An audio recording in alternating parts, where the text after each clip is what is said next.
परशुराम का जन्म वैशाख शुक्ल तृतीया माता रेणुका की गर्भ से भृगु ऋषि के कुल में हुआ। परशुराम को शास्त्रों की शिक्षा दादा ऋषि, पिता जमदग्नि तथा शस्त्र चलाने की शिक्षा अपने पिता के मामा राज ऋषि विश्वामित्र और भगवान शंकर से प्राप्त हुई। त्रेता युग से द्वापर युग तक परशुराम के लाखों शिष्य थे। महाभारत काल के वीर योद्धाओं भीष्म, द्रोणाचार्य और कर्ण को अस्त्र शस्त्रों की शिक्षा देने वाले गुरु, शस्त्र एवं शास्त्र के धनी ऋषि परशुराम का जीवन संघर्ष और विवादों से भरा रहा। हम सब ने सुना होगा कि आखिर ऐसा क्या था, किसकी वजह से परशुराम ने अपनी माता का सिर काट दिया। वैसे परशुराम के 4 बड़े भाई थे। एक दिन जब सभी पुत्र फल लेने के लिए वन चले गए, तब परशुराम की माता रेणुका स्नान करने गई। जिस समय वे स्नान करके आश्रम को लौट रही थी, उन्होंने गंधर्व राज चित्रकेतु को जल विहार करते देखा। ये देखकर उनके मन में विकार उत्पन्न हो गया और वे खुद को रोक नहीं पाए। महर्षि जमदग्नि को ये बात जान ली कि इतने में वहां परशुराम के बड़े भाई रुक्ममान, सुषेणु, वसु और विश्वासु भी आ गए। महर्षि जमदग्नि ने उन सभी से बारी बारी अपनी मां का वध करने को कहा, लेकिन मोहवश किसी ने ऐसा नहीं किया। तब मुनि ने उन्हें श्राप दे दिया और उनकी विशाल शक्ति नष्ट हो गई। उसी वक्त फिर वहां परशुराम आए और तब जमदग्नि ने उनसे ये कार्य करने के लिए कहा, तो उन्होंने पिता के आदेश पाकर तुरंत अपनी मां का वध कर दिया। यह देखकर महर्षि जमदग्नि बहुत प्रसन्न हुए कि आगे 4 पुत्रों को कहा। उन्होंने मोहवश किसी ने ये कार्य नहीं किया और परशुराम ने एक ही आज्ञा पर अपनी मां का वध कर दिया। तो महर्षि जमदग्नि प्रसन्न होकर परशुराम को वर मांगने के लिए कहा। परशुराम ने अपने पिता से माता रेणुका को पुनर्जीवित करने और 4 भाइयों को ठीक करने का वरदान मांगा। साथ ही उन्होंने कहा कि इस घटना की किसी को स्मृति न रहे, अजय होने का भी वरदान मांगा। महर्षि जमदग्नि ने उनकी सभी मनोकामनाएं पूरी करी। फिर बात आती है, परशुराम ने कई राजाओं से जंग लड़ा। उनके जीवन में इतना संघर्ष रहा है। उनमें से एक राजा थे हयवंशी राजा शस्त्रार्जुन,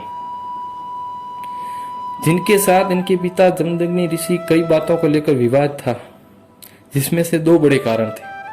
पहला कामधेनु और दूसरा रेणुका, जो परशुराम की मां।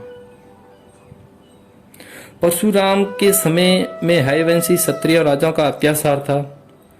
भार्गव और हयवंशियों की पुरानी दुश्मनी चली आ रही थी।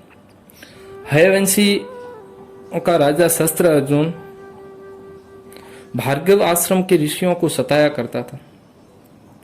एक समय शस्त्रबाहु के पुत्रों ने जमदग्नि के आश्रम की कामधेनु गाय को लेने तथा परशुराम से बदला लेने की भावना से परशुराम के पिता का वध कर दिया।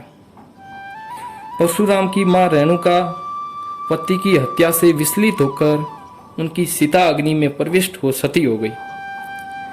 इस घोर घटना ने परशुराम को क्रोधित कर दिया और उन्होंने संकल्प लिया, मैं हयवंश के सभी क्षत्रियों का नाश कर दूंगा।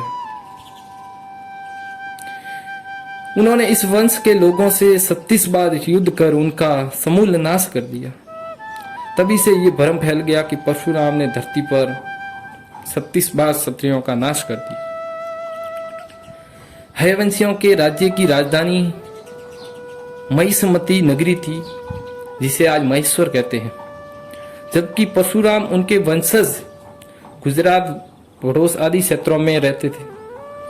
परशुराम ने अपने पिता के वध के बाद भार्गवों को संगठित किया और सरस्वती नदी के तट पर भूतेश्वर शिव तथा महर्षि अगस्त्य मुनि की तपस्या कर अजय 41 आयुध दिव्य रथ प्राप्त किए और शिव द्वारा प्राप्त पशु को अभिमंत्रित किया। इस जबरदस्त तैयारी के बाद परशुराम ने भड़ोस से भार्गव सैन्य लेकर हयों की नर्मदा नदी के तट बसी महिष्मती नगरी को घेर लिया तथा उसे जीतकर व जलाकर ध्वस्त कर उन्होंने नगर के सभी हयवंशियों का भी वध कर दिया। अपने इस प्रथम आक्रमण में उन्होंने राजा सहस्त्रबाहु का महिष्मती में वध कर ऋषियों को भयमुक्त किया। इसके बाद उन्होंने देश भर में घूमकर अपने 21 अभियानों में हयवंशी 66 राजाओं का नाश किया। इनमें 14 राजवंश तो पूर्ण अवैदिक नास्तिक थे। इस तरह उन्होंने क्षत्रियों के हयवंशी राजाओं का समूल नाश कर दिया, जिसे समाज के क्षत्रियों का नाश माना, जबकि ऐसा नहीं। अपने इस 21 अभियानों के बाद भी बहुत से हयवंशी छुपकर बच गए होंगे। इस प्रकार परशुराम ने के जीवन में ऐसे जीवन बहुत ही क्रोधित और संघर्षशाली जीवन रहा। एक बार सतयुग में जब एक बार गणेश जी ने परशुराम को शिव दर्शन से रोक लिया था, तो रुष्ट परशुराम ने उन पर परशु प्रहार कर दिया था, जिससे गणेश जी का एक दांत नष्ट हो गया और वे एक दंत कहलाए। त्रेता युग में देखा जाए तो जनक, दशरथ आदि राजाओं का उन्होंने समुचित सम्मान किया। सीता स्वयंवरम में श्री राम का अभिनंदन किया। द्वापर युग में देखा जाए कौरव सभा में कृष्ण का समर्थन किया। इससे पहले श्री कृष्ण को सुदर्शन चक्र उपलब्ध करवाया। द्वापर में उन्होंने असत्य भाषण करने के दंड स्वरूप कर्ण को सारी विद्या विस्मृत होने का श्राप दिया। उन्होंने भीष्म व द्रोण कर्ण को शस्त्र विद्या प्रदान की। इस तरह परशुराम के अनेक किस्से थे।